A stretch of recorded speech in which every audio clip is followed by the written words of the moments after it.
How we doing? How we doing? How we doing? How we doing? How we doing? How we doing? How we doing? Yeah, yeah. Okay.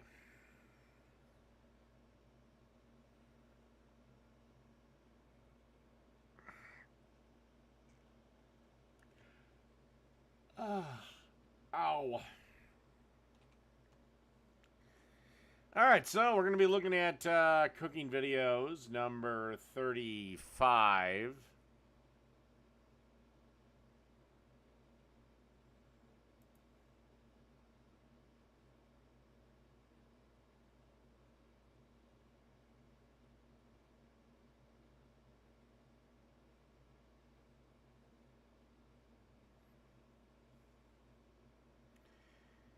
And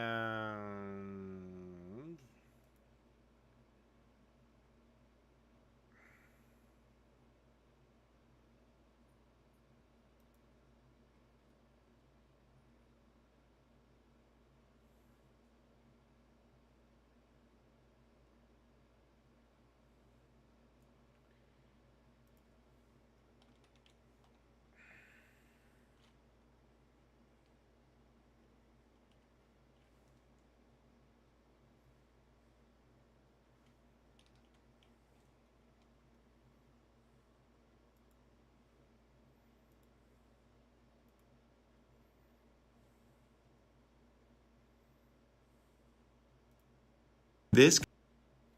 all right, so let's start this off. Oh, that's okay. All right, let's start this off. Buffalo chicken lasagna. Ready. This is from Mortadella Head.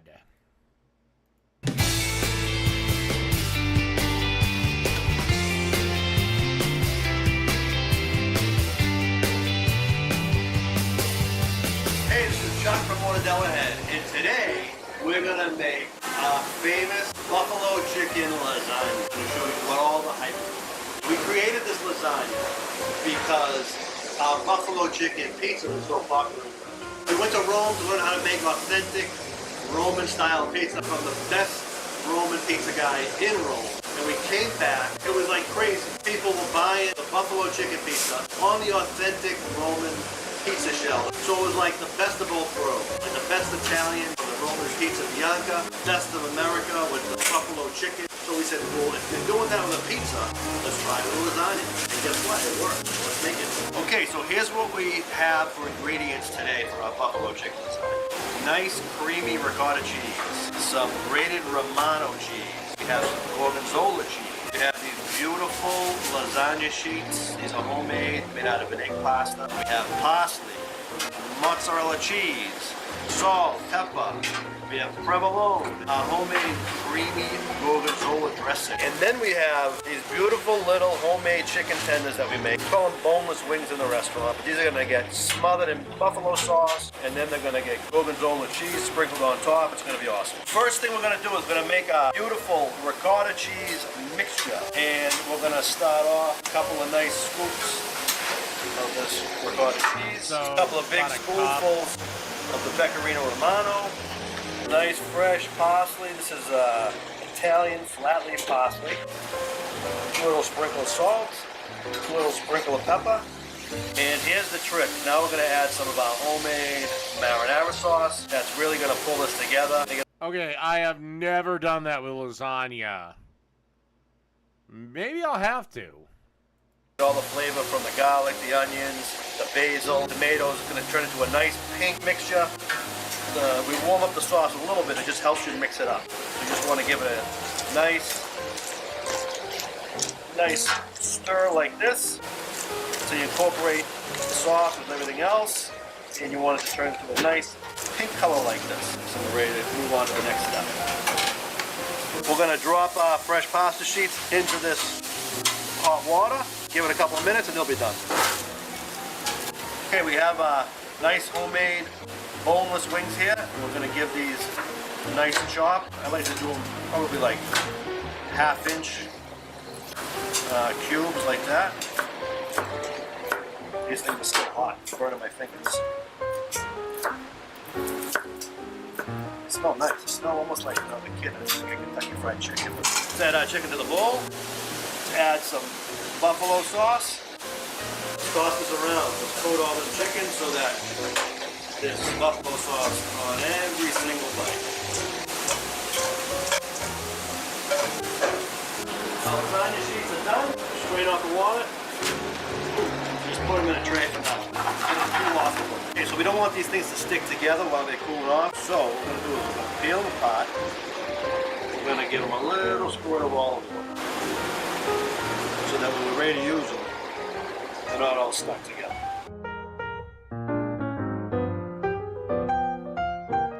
Yeah, all right, this is time when you to add build olive this oil buffalo on chicken top. lasagna. First step, let's put some of beautiful homemade marinara sauce on the bottom of this pan. We're using this pan because this is the pan we use in the restaurants. This is the pan people get delivered to their house. This is the pan that gets shipped in the mail to people's houses when they order from our website. Did you know you could get this lasagna shipped to your house anywhere in the United States if you want it? All right, the next step, let's tuck in this beautiful little lasagna sheet. How nice is that? Fits perfectly. A little wraps a little bit on the sides right there. How big is this fucking lasagna? Okay, let's add a little scoop of ricotta cheese mixture there, and another little scoop right there. Spread that out a little bit. Let's put in some provolone, give that a little press. Spread the ricotta cheese around. Okay, let's give it a little bit of sauce on this layer here. And spread that around.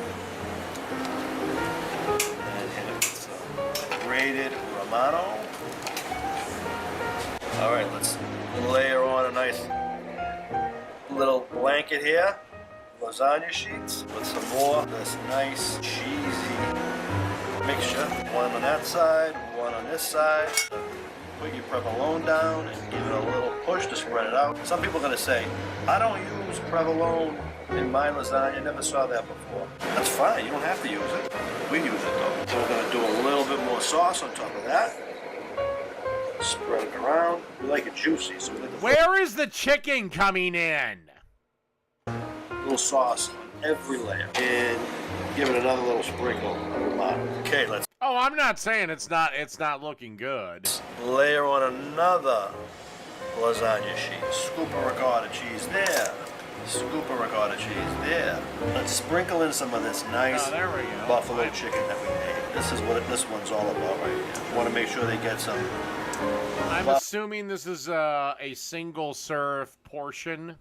buffalo chicken, some of that nice spicy, peppery, tangy goodness in every single bite. Don't be afraid to use your hands. Spread it around as best you can. Now we're going to hit it with some gorgonzola cheese. This stuff is pungent, so you don't want to use too much, but it's perfect. I love gorgonzola cheese. We're using gorgonzola, which is kind of like we're trying to Italianify the blue cheese a little bit. So gorgonzola is like an Italian blue cheese. So let's put that all around. This is going to melt into the buffalo chicken. It's going to be awesome. Okay, so this is our final layer. This one's a little thin, so we're going to put that there. We're going to put that there. Tuck it in like a baby going to bed. Hit it with nice sauce on the top. Spread it around. Make sure it gets all over the last lasagna sheet there. Every single nook and cranny we want to soak up that sauce. Let's hit it with some of mozzarella cheese. Spread it around. Try to get some good coverage. Let's give it a little sprinkle of some fresh basil before we pop it in the oven. Give it a little freshness. How you doing? Oh, how do you do? All right, we're gonna pop it in the oven. At home, preheat your oven to about 375 degrees. Put it in for about half an hour, 35 minutes. You'll know when you see the cheese at the top start to get a little brown and crispy. Let's check on this buffalo chicken lasagna. Oh, this looks good. Look at this thing. Look at the top of that. Perfect. The oven is my friend today. Look at how nice that is. Look at the cheese. Look at how it's like perfectly crispy, perfectly brown. A little bit of crusty crispiness at the edge. Every single corner is covered in the perfect amount of salt. Well, lasagnas are a lot of work. I mean, they're the type of thing, by the time it's done, you're already drunk. Look at it. perfect little bit of little oil coming out from the cheese. This is gonna be unbelievable.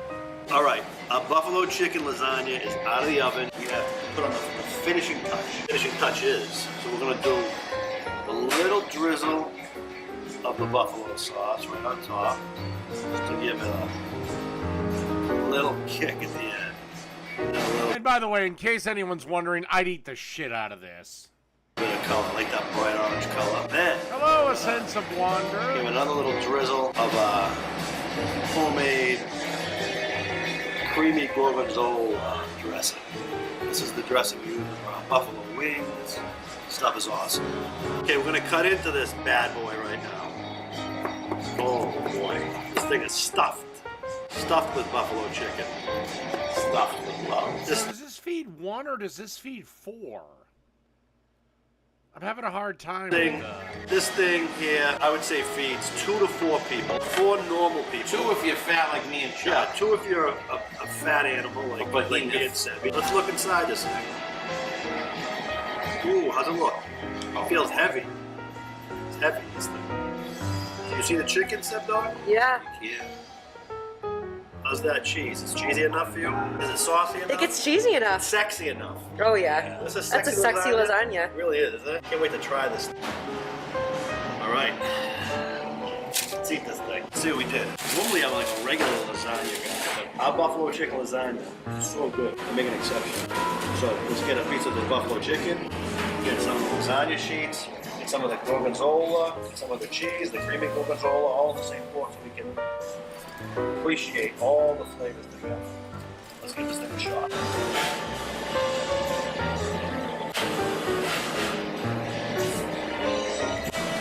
Tacos on the beach, so friggin' good. Serious. This is like people don't understand how good this is. They see me talk about it. Oh, it's full of shit. He makes it. He's trying to sell that. No, I'm telling you the truth. This thing is friggin' like I said, I would at least try that, and I'd probably eat the shit out of it. All right, let's move on to creamy pecker. I'm not even going to try to pronounce it. Some pasta dish from San Mateo Pizzeria in New York's Upper East Side. Boil their imported Packery pasta. They get a pan sizzling with olive oil, garlic, and basil. They add in imported cherry tomatoes until it looks like this. They mix in that big al dente Packery pasta, drizzle in some olive oil. They add a healthy amount of Parmigiano Reggiano. They mix in all of that cheese. They add in some basil and keep mixing until it's wildly creamy. They plate it all, one for me and one for Rebecca. They add shaved Parmesan and basil. This is from San Mateo in New York City's Upper East Side. Who's hungry?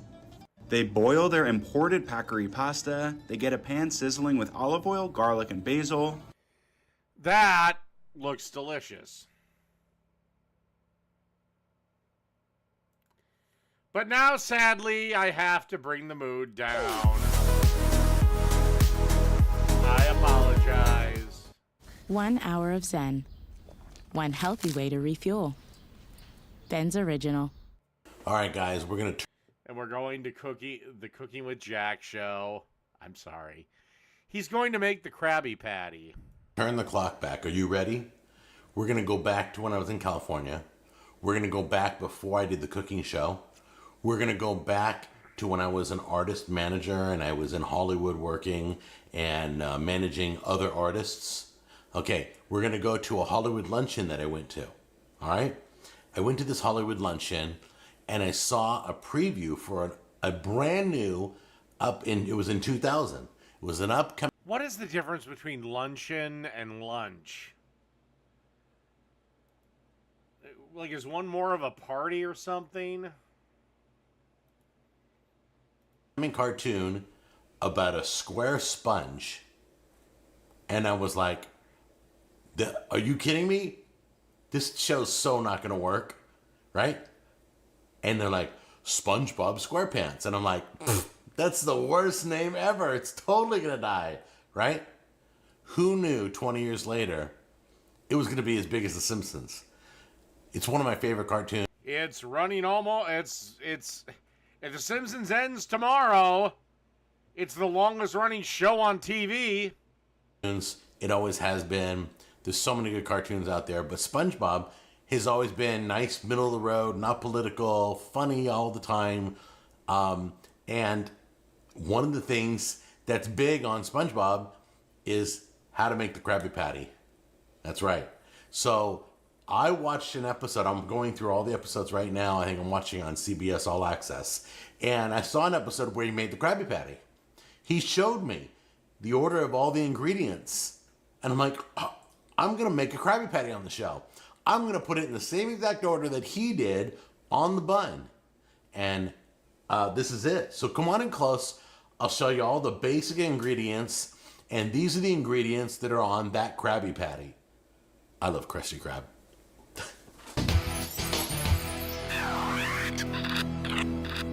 Okay, guys, here it is. So I looked for a bun that was kind of a plain looking bun, but a good bun. I didn't want a big old nasty dry bun. So I went with the brioche bun because it looked the most like the Krabby Patty bun. Just kind of a plain, simple cartoon bun, right? And then we got ground beef. We got onions, tomato, No, you have prepackaged crap. cheese. And I made them slice it double thick so it lays on there just perfect. We got pickles, ketchup, mustard, and lettuce. Why did you pick romaine for a burger? All right, so these are the ingredients for a Krabby Patty. Let's put it together and try it out and see if it's as good as they claim it is. Okay, guys, this is to get your patties ready, okay? I'm not putting anything in the meat, just keeping it basic, okay? I'm gonna season the outside in a minute, but first I'm just gonna make my patties. So I'm gonna grab a chunk of meat, put it in there, grab another chunk of meat. All right, Owen McDonald. Make sure we got our clean burger press. I just got done. How's, Jeez, I'm gonna need to start printing out a fucking calendar. You know what? How's next Friday? At 2 p.m. Same time I had, or 2 p.m. my time. Same time I had the last chat a couple of hours ago. Press all done. All right. If you think see you're you going to then. be lacking in any meat, make sure you get enough in there. Whoops. Take the press. Press it down. If anything comes off, like on the edge, just grab it and throw it back in the bowl. Okay, that means you had a little bit too much. Okay? Central American time. Or Central Standard Time. So, let's see. 2 p.m. Minnesota. What time is it in London?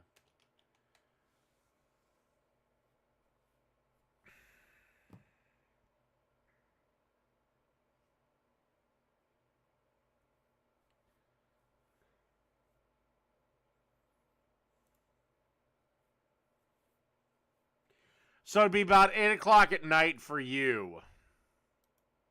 So then you're going to... My 2 would be your 8 p.m. I don't have probably the best burger press, but I'll tell you this. Yeah, it's about 4:30 right now. We don't use military time.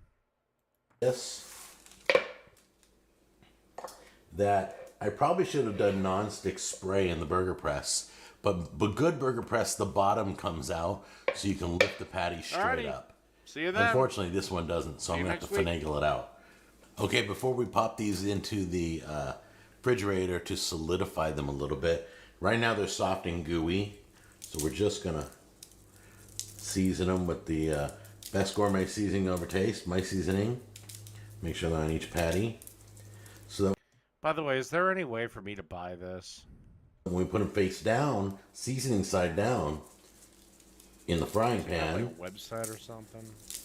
all we gotta do is season one more side. So we're gonna put them in the fridge like that. You can go heavy, you can go light, however you like. I need a little more on this one. There we go. That's the way it should be. So here's where we're gonna build our masterpiece, right here. And as you can see, we have perfectly put all our ingredients right here. to build on top of our beautiful burger. So now we put our burgers in the freezer so it gets solidified a little bit faster. Like 30 minutes in the refrigerator, 10 minutes in the freezer. That's about it. Whichever one's better for you, wherever you got room. Let's go get our burgers now. Get a little oil in the pan. Give it some heat. Whoops, light it up. Make sure you got a flame so gas doesn't fill your kitchen. There you go. Let that heat up. Okay, grab your patty. Okay, so you just got It's been in the freezer or fridge for a few minutes. Take the seasoning stein down. So you don't have to season that again. Put that there.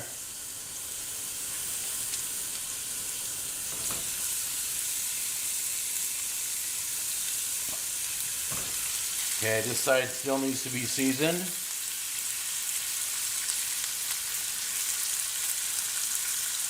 There we go.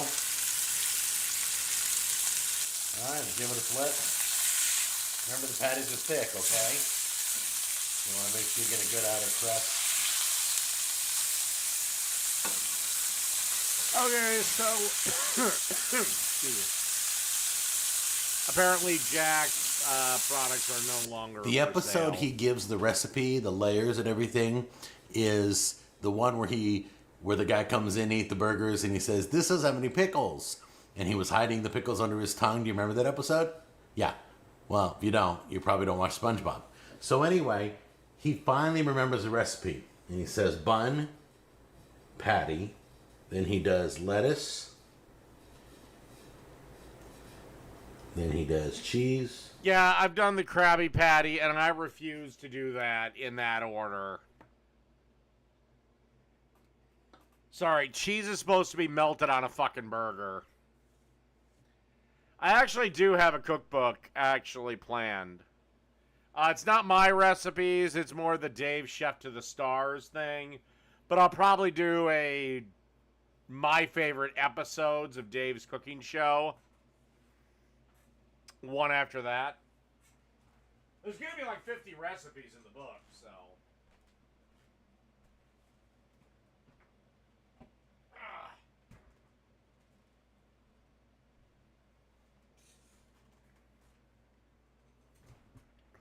Yeah, that's where I refused the cartoon. That is actually accurate to the cartoon.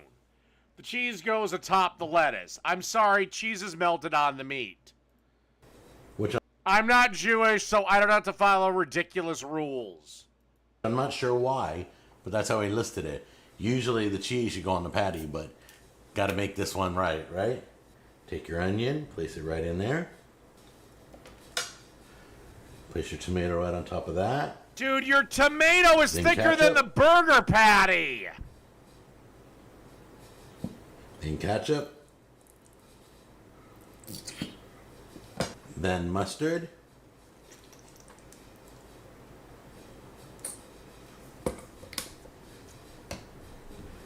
Then pickles. Also, he didn't toast his bun. 1 pickle. 2 pickle. 3 pickles. 4 pickles. And then a bun. Look how beautiful that is. I gotta It's take colorful.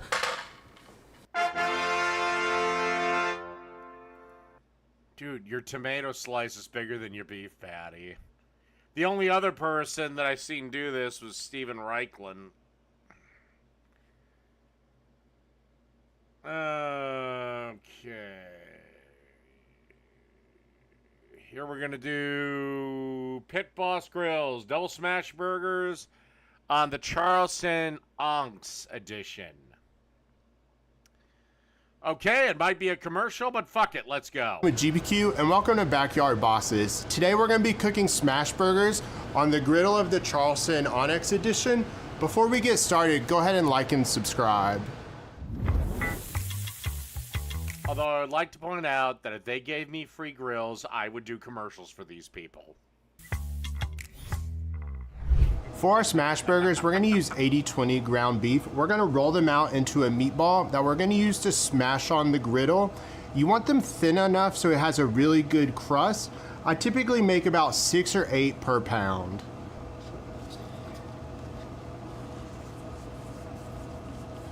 I use both of my hands just so I can press firmly while making a ball. It's also a good idea to use a scale so each ball is the same weight so they cook relatively the same. And then after a couple rolls, it should look something like that.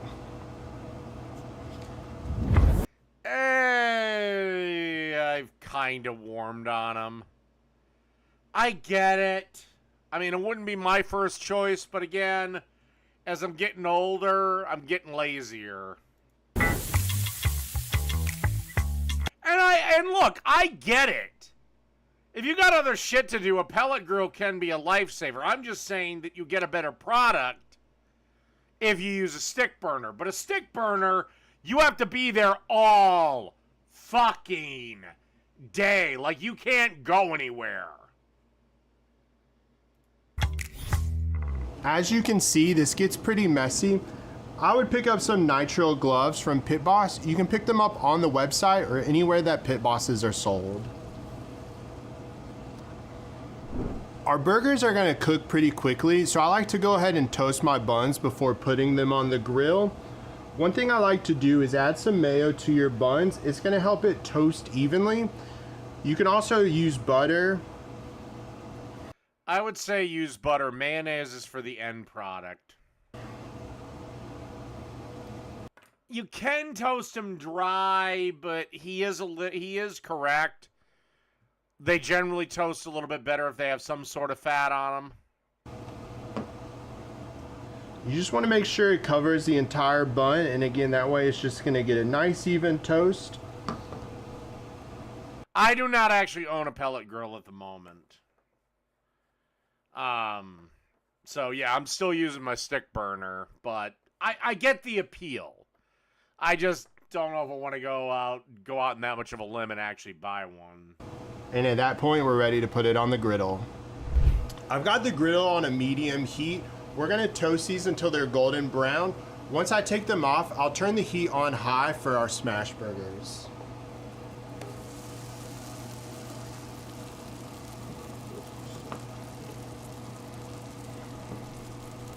After a couple minutes and your buns are nice and golden brown, go ahead and take them off, and it's time to smash some burgers. Now that our griddle is nice and hot, it's time to make our smash burgers. This is a pretty quick. Well, those look to be, if that was 1 pound of beef, those are only 1 ounce balls, dude. Cook, so make sure you don't walk away. But if it was 2 pounds or a little over 2 ounces. We're gonna place the burgers on the grill. I'm gonna let them cook for about a minute before we smash them down.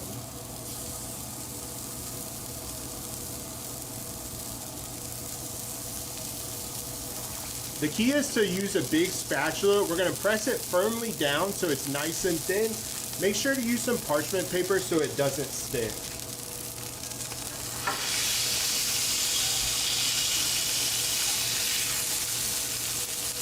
And yes, always have parchment paper in your kitchen.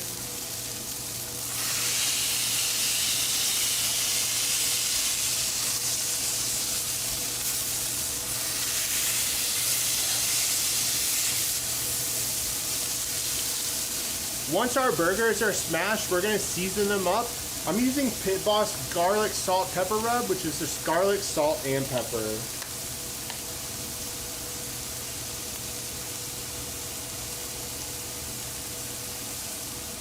Once our burgers are about 90% of the way cooked, we're gonna go ahead and flip them with a really good crust, and then we're gonna melt our cheese.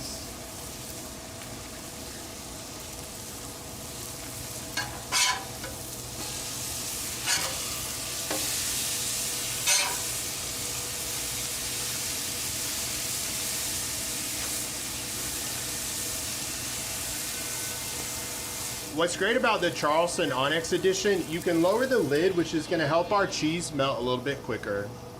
To build our smash burgers, Okay, that is actually a one. God damn, I might actually buy the son of a bitch. Cause yeah, that's Again, you can you need that fucking lid. customize it however you want, but this is how I build mine. Take a little bit of that burger sauce. We're gonna put it on the bottom buns. We're gonna add some lettuce,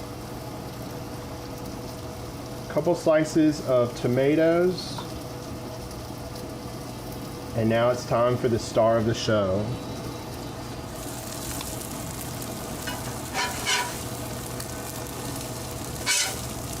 I've doubled up 2 patties here. We're gonna put those right on top.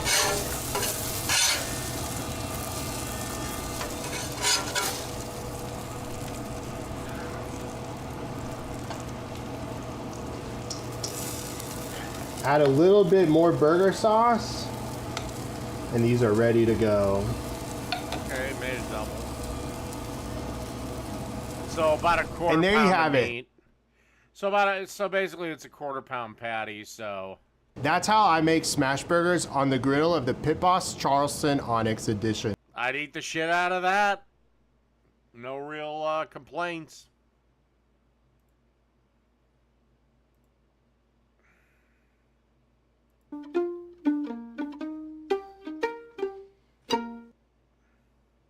Great skin.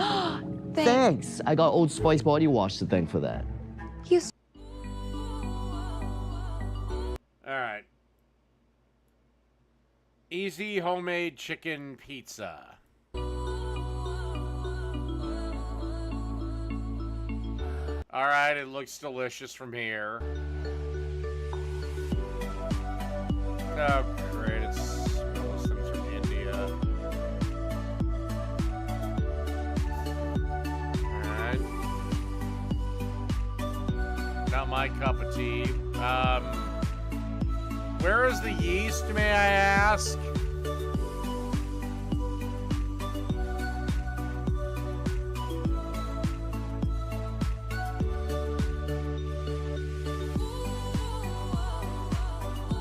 So no yeast.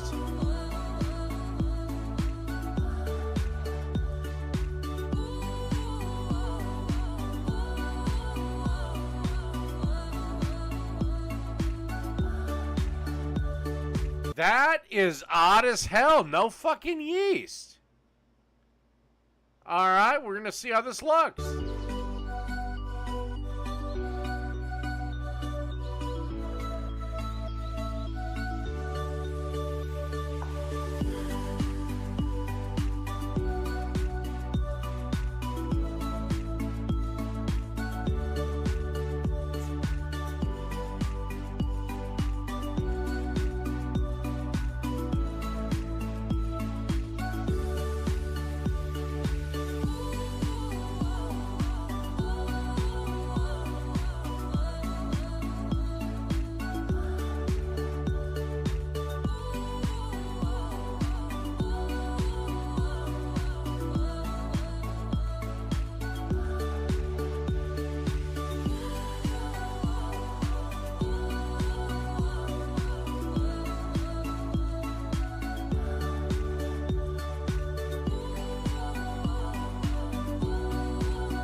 I don't know. Okay, I don't know. Is this a pizza or is this just like a flatbread or something?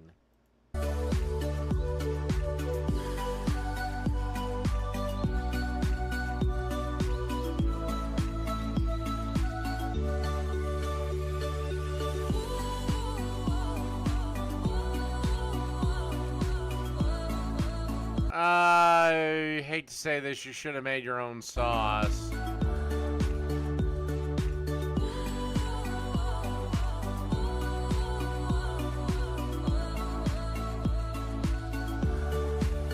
Alright. With you so far. With you so far.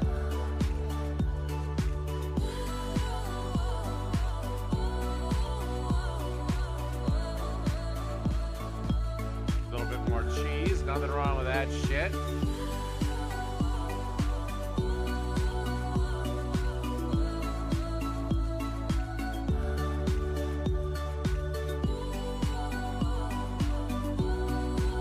Oh, God. That's one thing I'll never forget. At a pizza restaurant, I was with two chicks, and to impress one of them, I took like a fucking handful of red pepper flakes and just chucked them back. Not a smart decision, but I did no-sell it.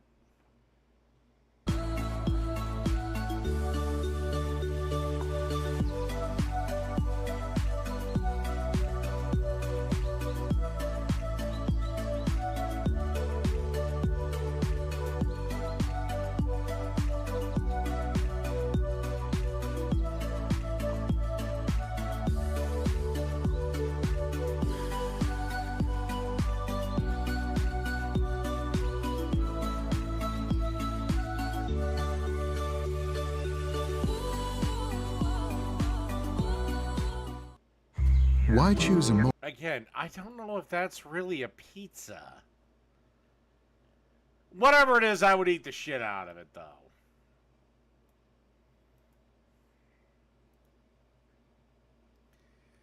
All right, now we're gonna go to Gordon Ramsay, and I gotta keep a lookout for the yellow triangle of doom. And he's gonna give us a burger tutorial. burger? And for me, the secret of burger is in the blend. So we've got chuck, we've got the most amazing ground beef, and a little bit of brisket. First things first, season it. Once you've seasoned them, combine them together. Well, I couldn't fucking drink anything, actually, because... not my brightest We're moment. binding this together with a touch of egg. That sticks it together, and more importantly, try and get this done the day before. You get this done the day before, set them in the fridge so they stay nice and firm. That way, they don't fall apart. Kind of dry out, on Gordon. The grill. Get that grill piping hot. Now, this is one of my most desired burgers, one of my favorite burgers. This is... Also, I don't like burgers that are that thick. That's just me! God forbid I disagree with the God King of cooking, Gordon Ramsay, but I don't like burgers that are that thick. But then again, look at where he's cooking, look at where I cook. For me, called the F-word burger, which is actually on sale at my burger restaurant at Planet Hollywood in Vegas. Now, season them. Let the meat relax a little bit. Don't take them out of the fridge ice cold, otherwise they'll be dry on the outside and raw in the middle. Grill, piping hot. A little touch of oil on the burger. Oh, Juicy Lucy, fine. That could be that thick, but yeah, no, regular burger, no, I'm quarter pound, third pound patties, and I do not want it. They look like they're a half an inch thick to 3/4. It's too much beef. They're not a steak. If this was a Salisbury steak, I'd be on his side. But oh yeah, I don't have lesbians with this one. Shit. I'll be right back.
He Yeah, doesn't. to start I've off seen with. this before. This is a beautiful grapeseed oil.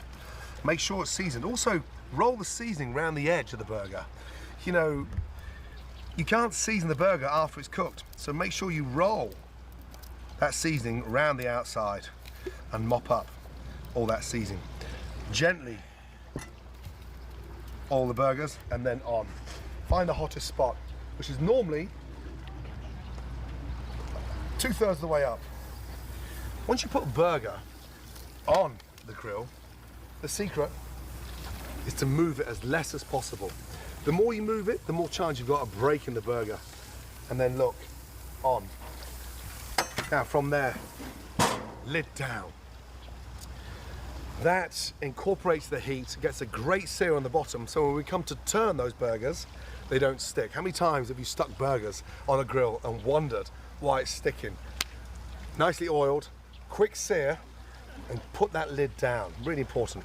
Now, alongside my burger, I'm going to be toasting the buns. Why do we toast the buns?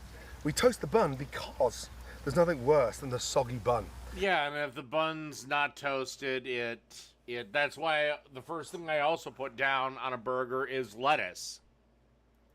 How many times you had a burger and the bun is wet? If you toast that bun, it gets nice and crisp and it protects the burger.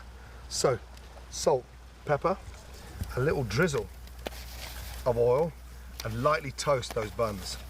Back up. Legend has it, Gordon Ramsay is still adding salt and pepper to this burger to this very day. Lift.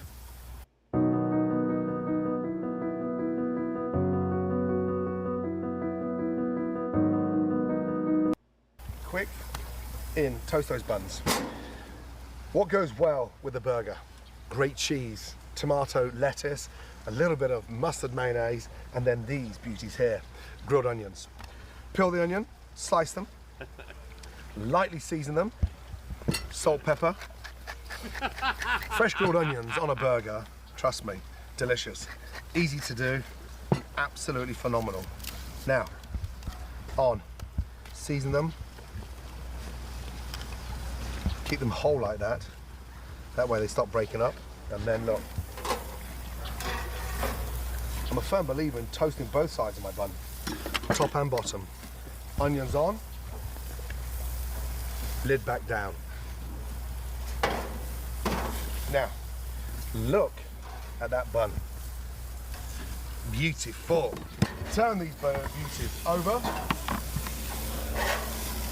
Wow. The flame is the flavor, okay? Use a long No, the flame really isn't the whatever. spatula. Wait till that goes.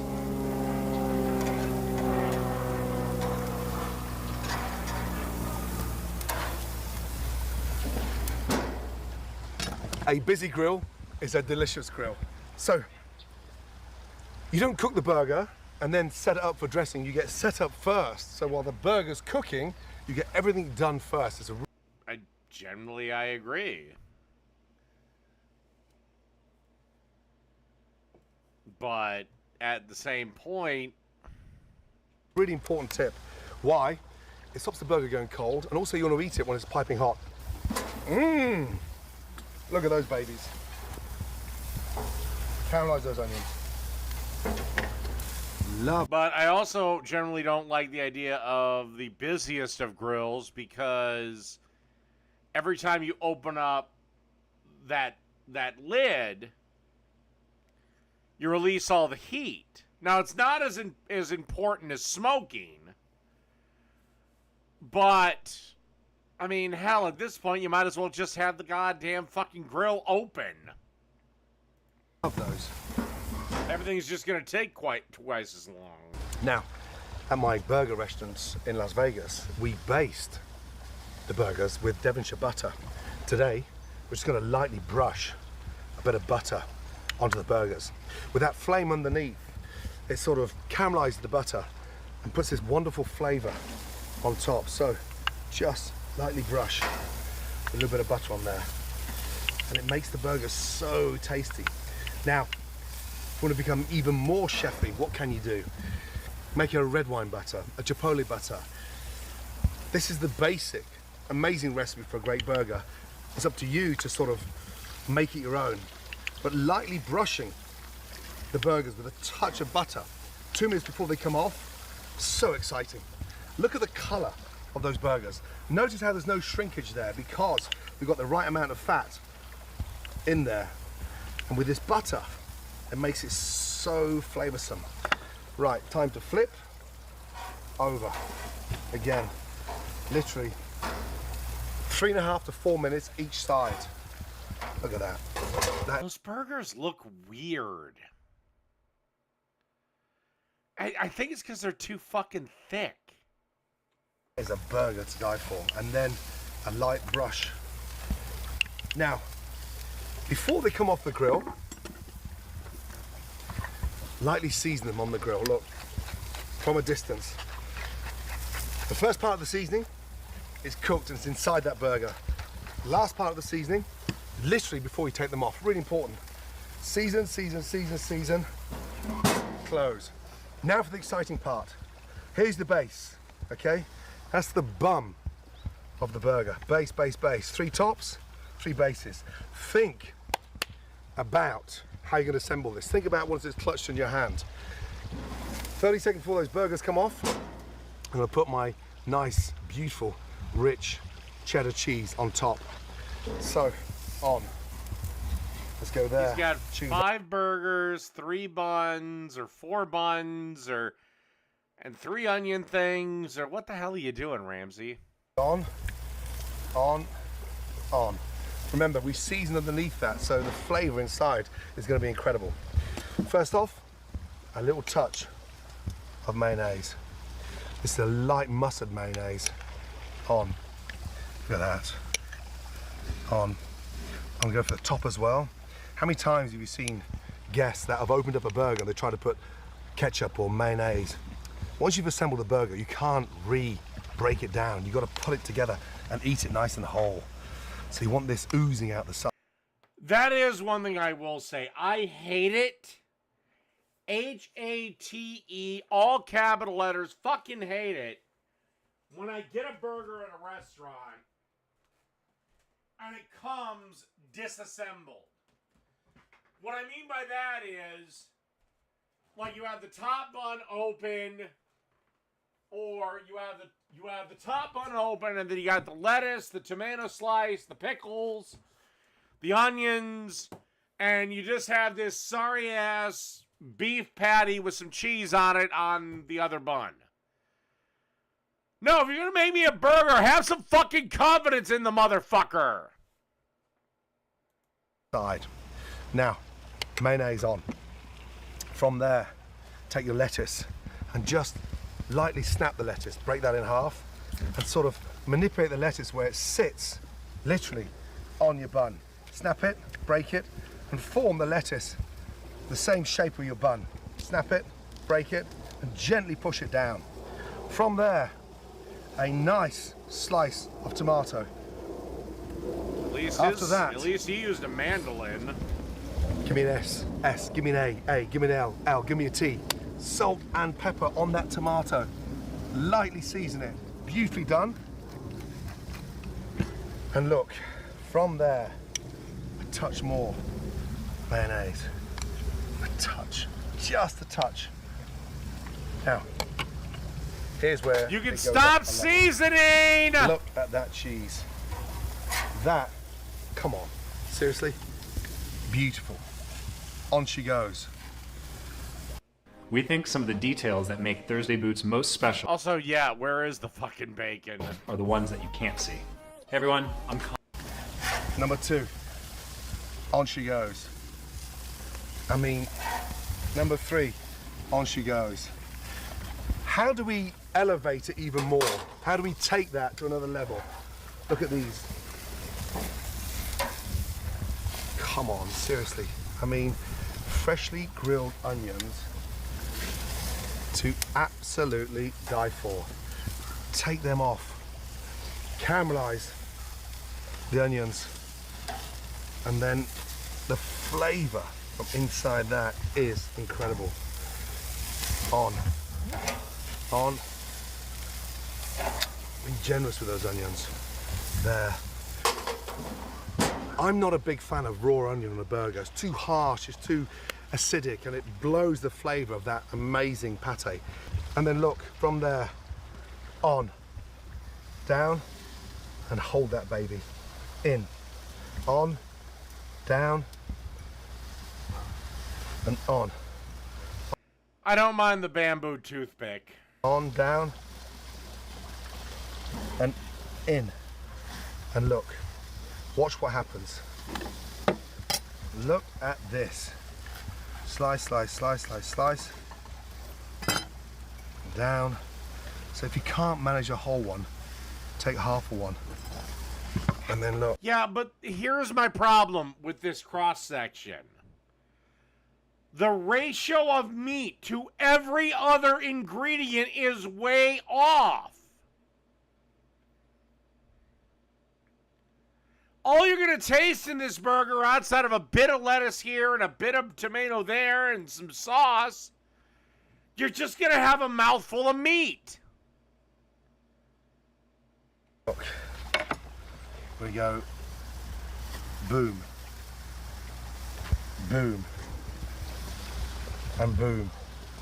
And that is why I have one of the busiest households anywhere in America.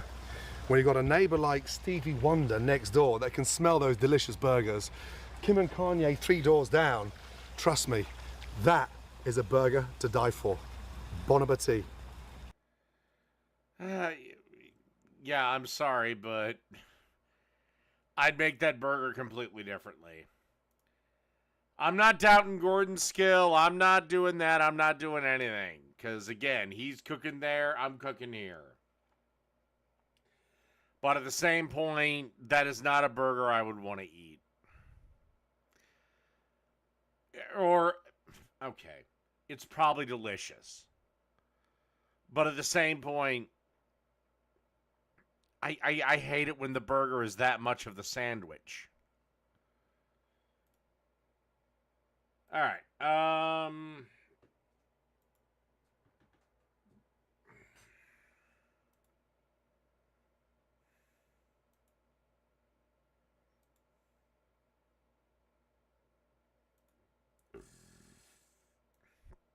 Speaking of, I hope I don't get the yellow triangle of doom. Chicago's last original drive-in. Superdog is the last drive-in restaurant in the city of Chicago and has been in business for 76 years. We have car hop service, 300. All right, I'm sorry. I hate crinkle cut fries. I seen them and I'm like, oh, fuck. Hey, if you like crinkle cut fries, good on you. I hate them. 62 days of the year. My mother-in-law and father-in-law started the business back in 1948. We sell hundreds of thousands of Superdogs every year. We just keep doing the same thing day in and day out.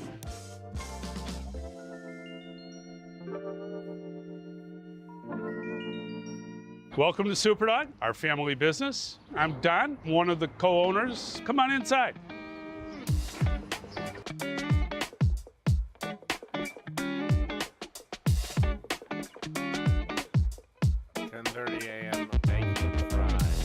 Every sandwich that we serve comes with fries. So the way the machine... All right, I will say this. I am happy they're making their own fries. works is we put the potato in the chute, go forward, backwards, and the potatoes come out, crinkle on all 4 sides. Our French fry slicer has been with us since we opened in 1948. We've had to weld it at times when the handle is broken. No other restaurant has this exact machine.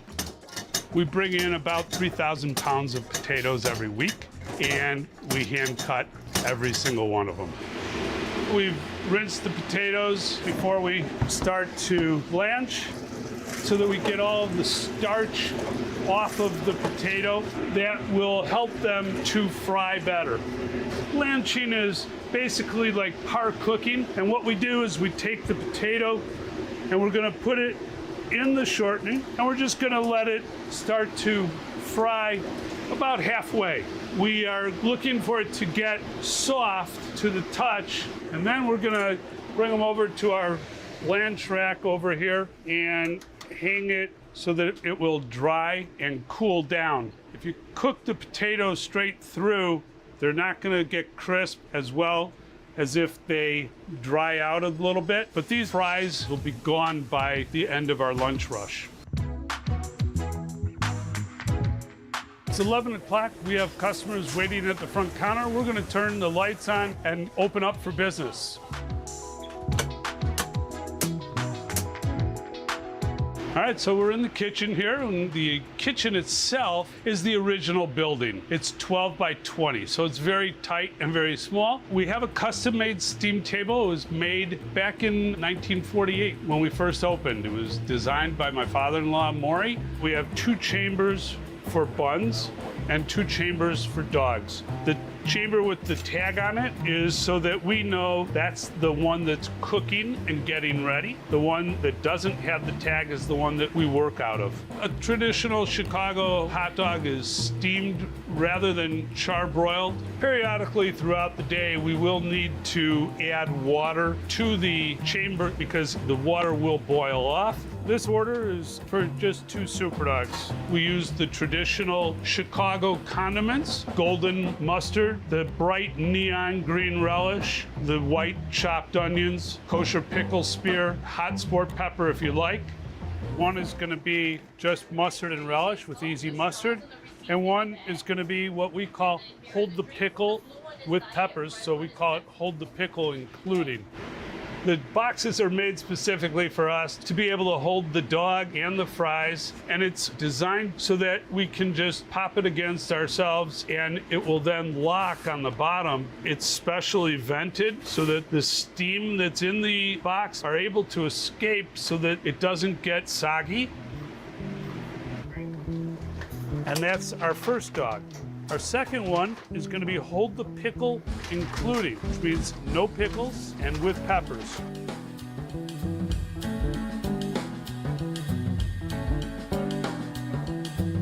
Kind of a cool little operation. Again, outside of crinkle cut fries. We're getting kind of busy. The switchboard will be ringing. Hiya, thanks for stopping. May I take your order, please? My wife, Lisa, is the master operator of our switchboard, and she is very enthusiastic about answering the switchboard. So she will be the one taking all the orders up there. So, cars pull into our parking lot, pull up to a space. The spaces are all numbered. They're numbered for us. The cars don't know what numbers they are, but we do. You press the button, which signals us inside that they want to order. The most important thing that we have to do, the very first thing, is write down the space number, because we don't want space number 6 to get space number 26's order. We're the only drive-in left in Chicago, really in the whole metro area. In the late 1940s and 50s, when my parents started, drive-ins were prevalent in Chicago. Most homes didn't have air conditioning yet, so people were looking for an escape. So people would hop in their car, get some air, and be able to enjoy dining in their car in an outdoor setting. Hiya, thanks for stopping. May I take your order, please? Hey, can I get 2 Super Dogs with no onions and no hot peppers? Sure. And then a small chocolate shake and a small vanilla shake. Sure, I've got a regular size. Being the daughter of Superdog, I've been here my whole life. My earliest recollection is as a very small child, about 4 years old, actually sitting right here at my mother's feet, learning my letters and numbers. Then I began to mature and become their equal, their side-by-side worker. Jesus, their tickets are huge. 12:30. We're in the middle of our lunch rush, and now I'm going to turn you over to my daughter, Steffi Drucker, who's going to be your car hop.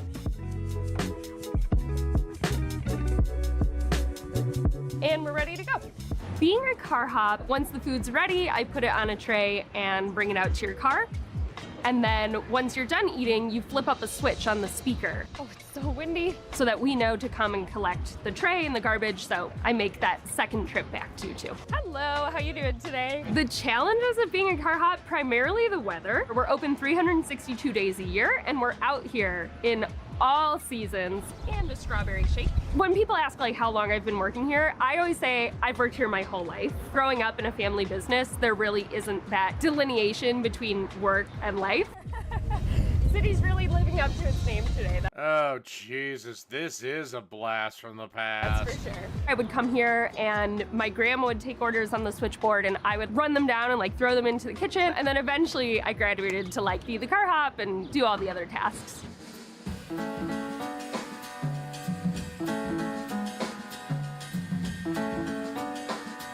So it is in a decent time. Give us about 10 minutes or so. This is going to buzz the light up when it's ready. This order I hear being taken is gonna need 2 super cheesies. Adriana, when she's done taking the order, is gonna call it to the grill, and then they're gonna echo it back so that she knows what she wants them to cook is actually what they're going to cook. Cheesies up here. We've got another order for 5 Super Dogs here. Everything, and 2 of them are including. So we're gonna take out 5 buns right now, and we're really getting a few more orders here, guys. We better kick it up a little bit. Everything. The kitchen itself is very small. It's very efficient though, because nobody really has to move. We can just hand things to each other back and forth and talk. Our dog man is kind of our quarterback. He's the guy pulling the Super Dogs out of the water. Been doing this long enough that not too much stresses us out. We just come every day and knock it out, and then we breathe at the end. From taking the bun out and putting the dog in the bun and then making it, we're probably looking at about 15, 20 seconds.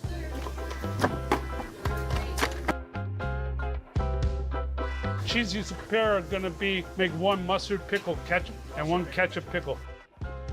Ready for a straw shake for the window and a chalk shake for the window. Getting to be closer to 2 o'clock now. After the lunch rush kind of dies down, I'm gonna swap out with Lucas so that I can go do a little bit of administrative work. I try to fit that in whenever I can. I'll be able to go place orders. Certain days I'll do payroll or make service calls if we need something repaired.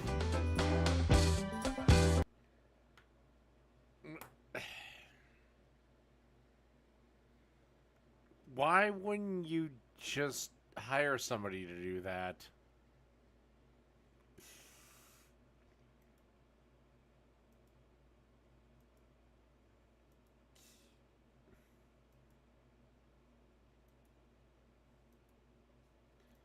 But now, sadly, we have to go back to Jack.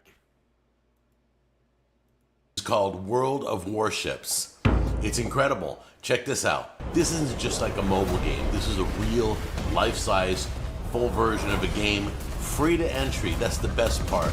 I love that. So anybody can play. So if you like this genre of World War I and World War II ships and stuff, well, let me tell you what's happening right now. They're giving us an intro package, and I'm really excited about this. So if you're watching this video right now, let me tell you what they're gonna give you. They're gonna start you off with 700 doubloons, 7 days of World of Warships premium membership, 1,000,000 credits. They're gonna give you a 2-port slot, and check this out. They're gonna start you off with 2 premium ships, USS Charleston and a Japanese ship. You already track how far you've gone. Oh yeah, I have no doubt they make a ton of fucking money. The forecast each day. I'm excited. I mean, that dude probably had 100 pounds worth of crinkle cut fries ready to go, and you do the math. My son and I are going to be jumping on in just a few moments after I'm done with this video. I love games. I've been playing games my whole life. Thank you, World of Warships, for sponsoring this video. Okay, because we got a game sponsor, we decided to do a special video called Gamer Food. We're going to show you some things. We're going to talk about gaming, what kind of food is the perfect food when you're playing a video game. All right, well, I've been a video gamer since I've been 6. I'm 42 now, so creeping up on 40 years. Jack, what do you got for me, buddy? Nothing is worse than grabbing Doritos, all right? It's a candy bar. That isn't the worst thing. Alrighty, you lost me. I'll let you guys speculate in the comments. What do you think the worst thing is? Anyway, I will be right back. I gotta whiz.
Mountain Dew. Well, it's an entire onion that's been battered and deep fried.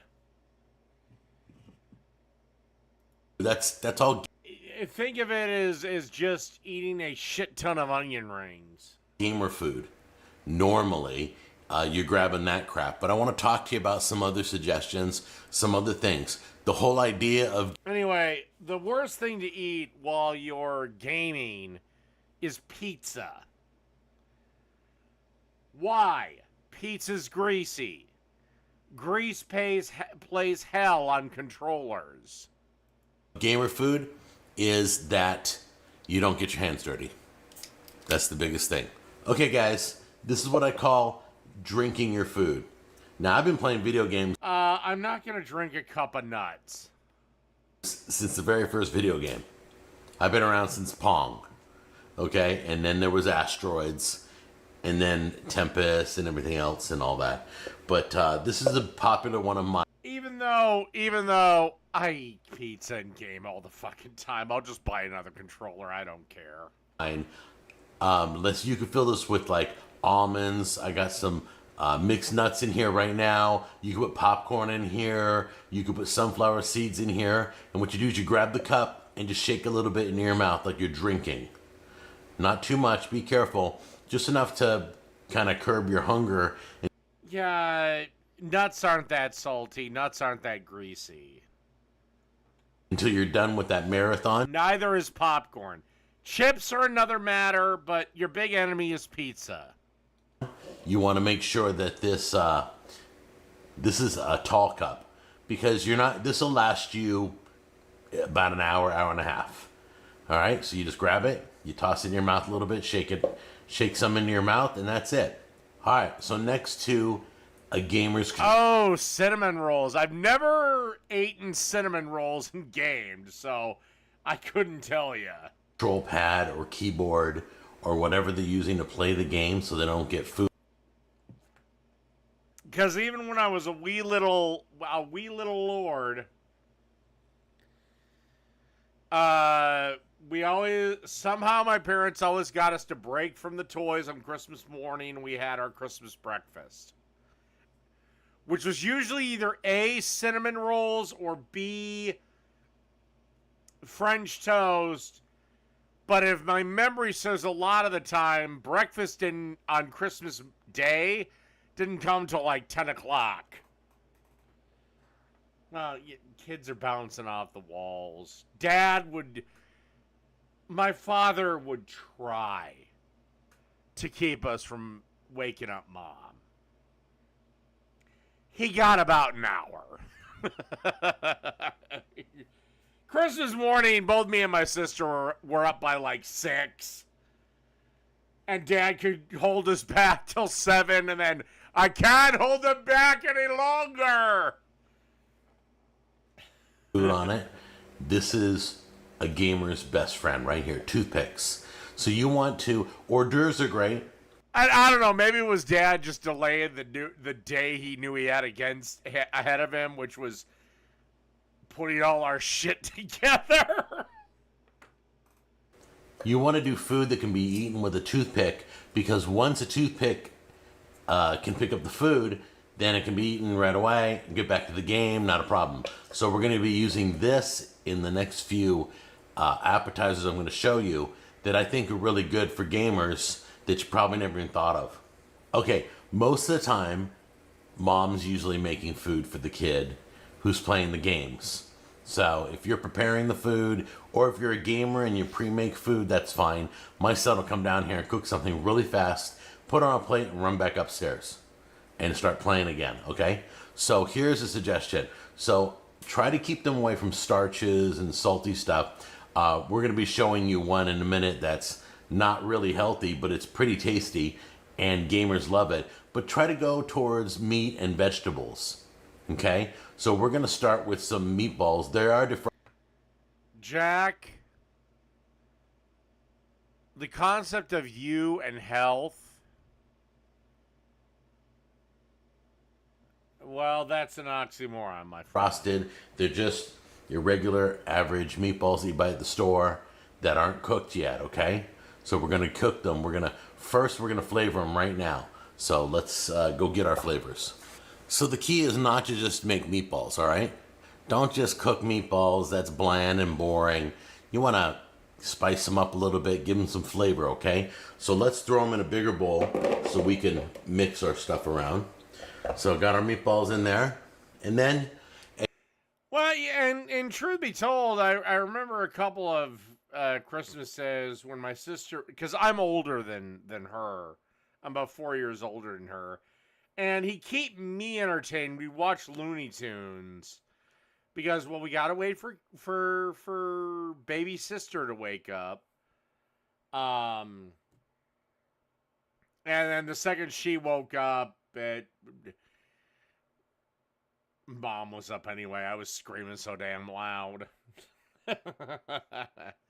And actually, my mom and dad are still together and still both above ground, actually. As you guys know from a previous video, this is called Kentucky Yaki. It's basically a teriyaki sauce. It's got seasoning in it and everything. So we're gonna open that up right now.